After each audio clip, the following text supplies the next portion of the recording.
Hello বন্ধুরা, মালাস অ্যাক্টিভিটিসের পক্ষ থেকে আপনাদের স্বাগতম। এখন আমি রান্না শুরু করতে যাচ্ছি। প্রথমে কড়াইয়ে তেল দিয়ে দিয়েছি, তেল গরম হয়ে গিয়েছে। এবার আমরা পেঁয়াজ কুচি, 2 টুকরো রসুন কুচি, সাথে 2টো কাঁচামরিচ কুচি দিয়ে দিচ্ছি। এবার পেঁয়াজ, রসুন, কাঁচামরিচ ভালো করে ভেজে নিতে হবে। চুলার আঁচ ছোট করে দিয়ে আমরা বারবার নাড়তে থাকবো যাতে পুড়ে না যায়। ভাজা হয়ে গিয়েছে, এবার আমরা সবজিগুলো দিয়ে দিব।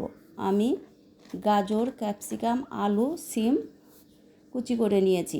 আপনারা চাইলে অন্যান্য আরও সবজি অ্যাড করতে পারেন, যেরকম ফুলকপি, বাঁধাকপি, মটরশুঁটি, বিভিন্ন সবজি এর মধ্যে দেওয়া যেতে পারে। এবার সবজিগুলো হালকা একটু লবণ দিয়ে ভালো করে ভেজে নিব।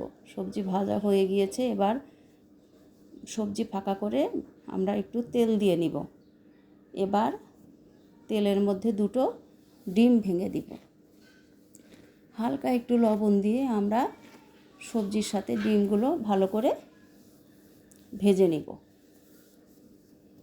এবার বারবার আমরা নাড়তে থাকব যাতে নিচে লেগে না যায়। এভাবে ভালো করে সবজিগুলো ভেজে নিতে হবে। সবজি ভাজা হয়ে গিয়েছে, এবার আমরা ভাত দিয়ে দিব। এই ভাতগুলি আমি দুপুরে রান্না করেছিলাম, বেশি হয়ে গিয়েছিল, রান্না করে থেকে গিয়েছিল, তাই ভাতগুলো দিয়ে আমি এই রেসিপিটি তৈরি করছি।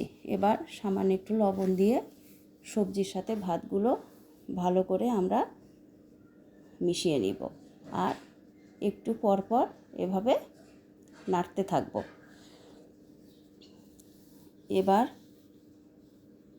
আমরা ভাতের সাথে একটু সয়া সস অ্যাড করব।